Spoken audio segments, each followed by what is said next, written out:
In Louisiana Senator Bill Cassidy. Sir, thank you for joining us. Our condolences to you, to all of this happening and unfolding in your state. I just want to get your early thoughts as this investigation gets underway. FBI has confirmed they're investigating it as a point of as an issue of terrorism. They've got license plates on the truck. They've got the person who's been killed. They know the inside of the truck. I think if they're calling it terrorism, they think it's terrorism. And they have some evidence as to the ideology of the person. That'll be revealed pretty soon. And lastly, I'll say, if they're terrorists, we can't let the terrorists win. We got to track them down, hunt them down, bring them to justice, and live on with our lives and not let them stop us from doing what we normally do. Senator Bryan here. There's a family reunification center that's been set up at the University Medical Center. That is the level 1 trauma hospital in the New Orleans area. That is where the majority, at least 26 people, are now being treated with critical injuries. We're told that reunification center is on the first floor of the UMC Conference Center across from Tower 2, which is the midpoint of the hospital. What are you hearing, Senator, about the families, victims, the people in your community who are suffering right now? First, people need to be reassured. I'm a gastroenterologist. My wife's a general surgeon who trained in trauma. And let's just understand the system. When there's a mass casualty incident, then people go through and they say, well, this person's dead. This person won't survive, but this person's critical. Let's get them to the level 1. The level 1 trauma center there is run by LSU Medical School and Tulane Medical School. And so they've got lots of physicians all the time ready to run it. If there's those who have lesser injuries and the level 1 trauma center is full, they'll send them to the other hospitals, but they're great hospitals. Example, Ochsner, who's well prepared to accept people. I don't know if people went to Ochsner. My point being, there's adequate capacity to take on even such a terrible incident as this. Then lastly, somebody pointed out a lot of people are sleeping late. This stayed out maybe too late last night. So if you're not hearing from your loved one, it's not necessarily that they're involved with this. Indeed, probably not.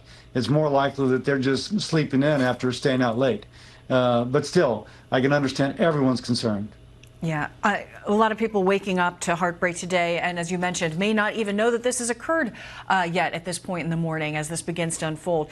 The FBI has been very boldly, within just a few hours of this all unfolding, acknowledging that they're investigating this as an act of terrorism. They're in this iconic location. Really, all of America is familiar with Bourbon Street and the revelry and what this means on an iconic night, on a holiday night. What do you make of what the callousness of this act and the timing of it? Yeah, terrorists choose the moment when they can have the most impact upon people's imagination. They're going to choose a place that they know will be the center of attention. They don't go to some small town and kill one person. No, they go to a big city with lots of media where they know they'll get attraction. Their whole point is to strike terror within us.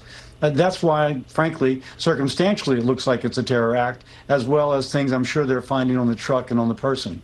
That said, we need to find them, bring them to justice, hunt them down, hunt down their whole organization, because this clearly looks like it was organized, and then live on with our lives. Do not be intimidated by terrorists. Senator, New Orleans is no stranger to major events. You not only have New Year's Eve, you obviously have the Sugar Bowl. Decades of, even hundreds of years of parades.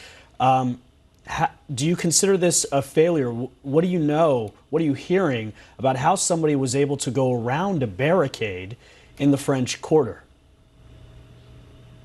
First, we live in a free society.